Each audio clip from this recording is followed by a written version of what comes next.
I just think it's the most vibrant, deepest, broadest ecosystem with the most institutional style adoption, the most that people understand. And let's face it, there is only one money on the internet, and it's not Bitcoin. The money of the internet is Ethereum. Yes. How high could Ethereum go in the next few years?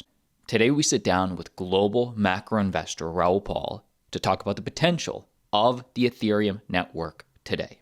Now, this is just one clip of a much bigger conversation. The full podcast drops later this week, where we'll talk Bitcoin, macro, Cardano, Solana, specific altcoins. But today, what's the potential of Ethereum?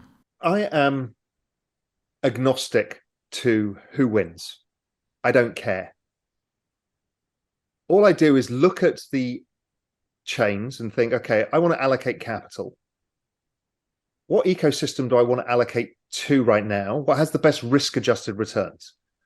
So there are going to be several projects that do much better than Ethereum and will do really well. I actually think Solana will do better than Ethereum, possibly. And we can talk about that later. But there's many. So I'm not saying I'm an Ethereum maximalist in any way.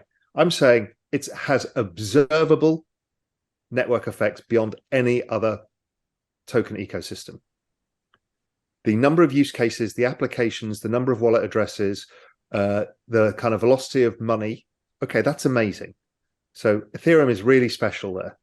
But staking is even more special. Another thing the US might try and crack down on. Brian Armstrong was worried about this. So Raoul is about to explain why Ethereum staking is such an innovation and such a game changer for ETH. I thought this was really interesting. But staking is really special, and most people don't understand it because most people don't come from finance. Staking, as we know, you get given a yield if you stake crypto. And if you do it in Ethereum, what you're doing is you have to stake for a year if you're going to do it yourself, or if not, use Lido or Rocket Pool or whatever. And you've got a liquidity mismatch there because they're providing short-term liquidity in staking when it doesn't actually exist. So we know that these things can go wrong. Not saying that they will, but they could. So I won't do that. But this Shanghai fork means that liquidity is available to any staker at any time. What does that do? That creates a money market curve for Ethereum, which is like, people use CDs and they use 2-year bonds and they use this. This is what we're going to create. And that means you have financial liquidity to build things on top of, or you're incentivized to keep your money and stake it because you know you can get it back at any time, as opposed to some arbitrary date in a year's time when you don't know what the crypto market's going to look like. So I'm going to stake my stuff if I can then. And particularly if I can do it myself, which might be a little more difficult to do, but it's in my control. Nobody can default on me. It's in the smart contract, and I'm going to get my money. So this is a very, very big innovation for what can be built on top of Ethereum. It's also a very, very important mechanism to what Ethereum has created, which is it now has this burning mechanism that is making it scarcer in supply. And we've seen that just coming off the bear market lows, the early stages of spring, the first shoots, the bloody thing went negative issuance already, deflationary. I'm like, huh. And right now, there's only 16% of all ETH is staked. And if you think of staked ETH as taken off the market that nobody can use for derivatives or anything else, right? So you can't create, financial products out of it. Well, all the other big ecosystems like Solana and stuff have up to 40 to 60% staking. So let's assume Ethereum gets to 40%, 35%. So doubling at least of the number of people who've taken Ethereum out of supply. And imagine that's happening in the spring going to summer. There ain't any ETH. This is a problem.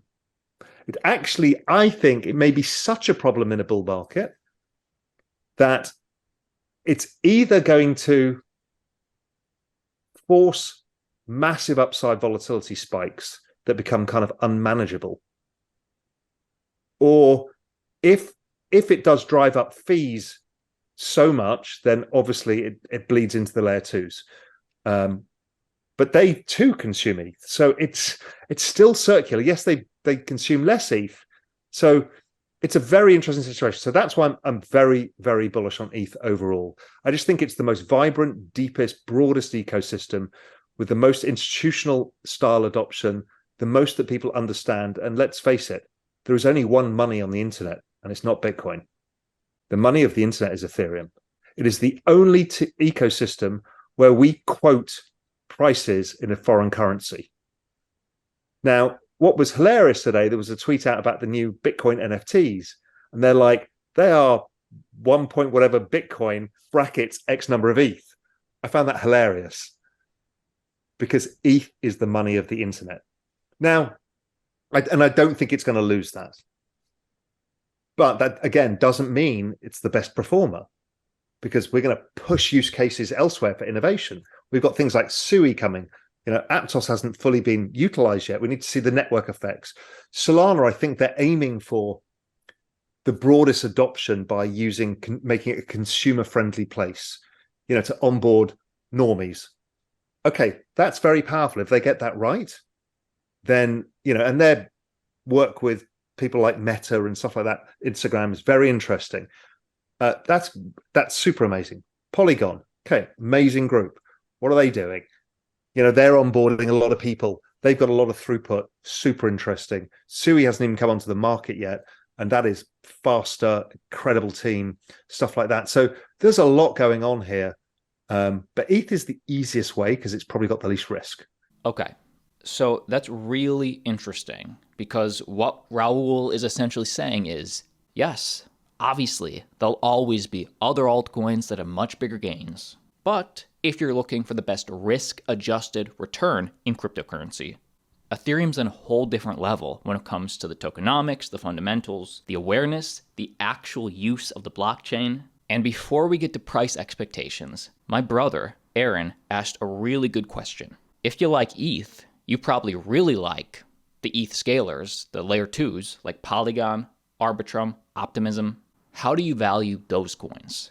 Are you bullish on ETH Layer 2? Is it worth investing in today, or are you just waiting and watching? As you said, it makes the whole Ethereum ecosystem much stronger. But yeah, I own a bit of Matic, but I don't know how to approach it because I don't know how to measure the network effects in terms of, because we don't know how it works really yet, because it generates so much less fees, so you need so much more transaction volume to generate the network value. Bitcoin's network value is less throughput, higher transaction values, right? That's why Bitcoin is still the most dominant chain. I don't think that will last because of the dynamics of ETH. And again, that's no diss against Bitcoin. They're just different things.